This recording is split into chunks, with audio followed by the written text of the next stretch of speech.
7 अगस्त को राहुल गांधी ने press conference में कहा कि इलेक्शन कमीशन बीजेपी के साथ मिलकर देश भर में वोट्स की चोरी कर रहा है। उन्होंने कहा कि एक बड़े सिस्टमैटिक तरीके से वोटर लिस्ट में फेक वोटर्स ऐड किए जाते हैं और ये सारे वोट्स बीजेपी को जाते हैं। विधानसभा और लोकसभा के बीच में जादू से नए वोटर आते हैं और जहां भी इन नए वोटर्स ने वोट किया वहां वोट बीजेपी को गया। 5 तरीके इन्होंने बताए जिससे ये किया जा रहा है। पहला, डुप्लीकेट वोटर्स, यानी एक ही वोटर के अलग अलग जगह 2, 3, 4 वोट्स कर देना। दूसरा, फेक और नॉन एग्जिस्टेंट एड्रेस पर रजिस्टर्ड वोटर्स। तीसरा, एक ही एड्रेस पर रहने वाले ढेर सारे वोटर्स, जैसे कि एक एग्जाम्पल देखने को मिला जहां एक घर के एक ही कमरे में 70 से 80 वोटर्स रजिस्टर्ड थे। चौथा, ऐसे वोटर्स जिनका प्रॉपर फोटो ही नहीं है। और पांचवा, ऐसे वोटर्स जो 70, 80, 90 साल के हैं लेकिन जिनको फर्स्ट टाइम वोटर के तौर पर रजिस्टर किया जा रहा है। राहुल गांधी ने इस सब को लेकर ढेर सारा एविडेंस प्रेजेंट किया, जैसे कि बैंगलोर सेंट्रल की महादेवापुरा असेंबली सीट पर यहां 1,250 फेक वोटर्स देखे गए। इन्होंने यह तक कहा कि इलेक्शन कमीशन अगर इलेक्ट्रॉनिक वोटर लिस्ट दे दे तो यह साबित कर देंगे कि नरेंद्र मोदी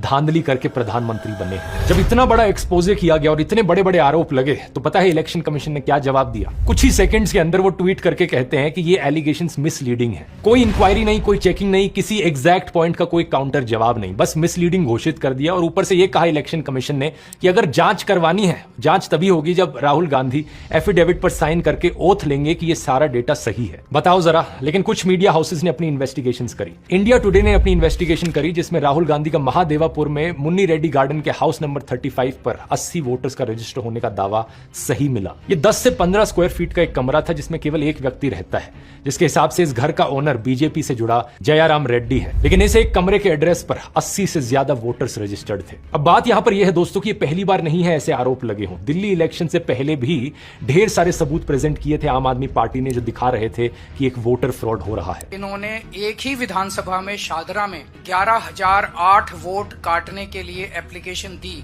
उस वोटर फ्रॉड को भी कई सारे मीडिया चैनल्स ने कवर किया था, ग्राउंड पर गए, लोगों से बात करी और वो चीज सच मिली। इस चीज को मैंने बड़े डिटेल में कवर किया था। यहां रिलेटेड वीडियो के लिंक पर क्लिक करके आप उस वीडियो को देख सकते हैं। सवाल लेकिन इलेक्शन कमीशन से पूछा जाना चाहिए, आखिर कितना सबूत चाहिए तुम्हें जिसके बाद तुम मानो कि यहां पर कुछ गलत हो रहा है। फ्री एंड फेयर इलेक्शन कराना इलेक्शन कमीशन की जिम्मेदारी है, तो सवाल उठने पर इलेक्शन कमीशन एक्शन क्यों नहीं ले रहा? बहुत सारे सबूत दोस्तों जो राहुल गांधी ने बताया, आप उन्हें खुद जाकर वेरीफाई कर सकते हैं। इलेक्शन कमीशन की खुद की वेबसाइट पर ये नंबर्स डालकर चेक कर सकते हैं।